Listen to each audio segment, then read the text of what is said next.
මම මේකප් වලට චුට්ටක්වත් ආස කෙනෙක් නෙමෙයි.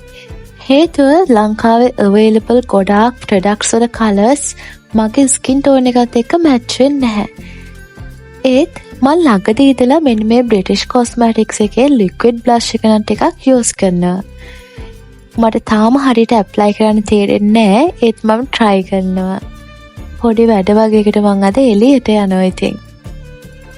අද ටිකක් අවුවේ ඇවිදින්න වෙන දවසක් මට බයයි මාව පිච්චෙයි කියලා. ඒත් මම විශ්වාස කරනවා මගේ ස්කින් එකට මොකොත් වෙන එකක් නැති වෙයි කියලා.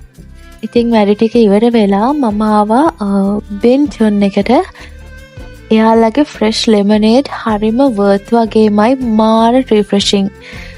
මේකේ price එක වෙන්නේ රුපියල් 280යි. ඒක ඇත්තට මේ ගානට හරිම worth. මගේ groceries වගේක් ඉවර වෙලා තිබ්බා. මම groceries ටික ගන්න ගියාම තමයි දැක්කේ මගේ අතටත් වැඩිය ලොකු රම්පකොලයක්. ඉතින් මම ඒකත් ගත්ත try කරන්න. මේ තමයි මම first time මෙච්චර ලොකු රම්පකොලයක් ගත්තේ. ඉතින් මට හම්බුණා අලුත් ස්නැක් එකක් මේ උස්වත්ත බ්‍රෑන්ඩ් එකේ ටාකෝස් එක. ඉස්සර නම් මං එයාලගේ ටිපි ටිප් කන්න හරි මාසයි. දැන් නම් චුට්ටක්වත් ආස නැහැ. හැබැයි මේ ප්‍රොඩක්ට් එක නම් හරි හොඳයි. මේකේ පොඩි මෙක්සිකන් වයිබ් එකක් තිබ්බා. ඕනම දෙයක් ඉතින් මං මේ බුල්ඩක් සෝස් එකත් එක try කරනවනේ. ඉතින් අදත් මං try කරා. ඒක ඇත්තටම රසයි.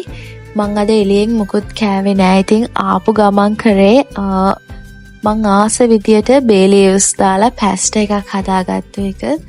සාමාන්‍යයෙන් bay leaves දාපු basil pasta වලට මං හරිම ආසයි. හැබැයි මම එහෙම හදන්න දන්නේ නෑ. රෙස්ටොරන්ට් එකකට ගිහින් ඕඩර් කරලා කෑවොත් මිසක මම ගෙදර එහෙම basil pasta හදන්න දන්නේ නෑ.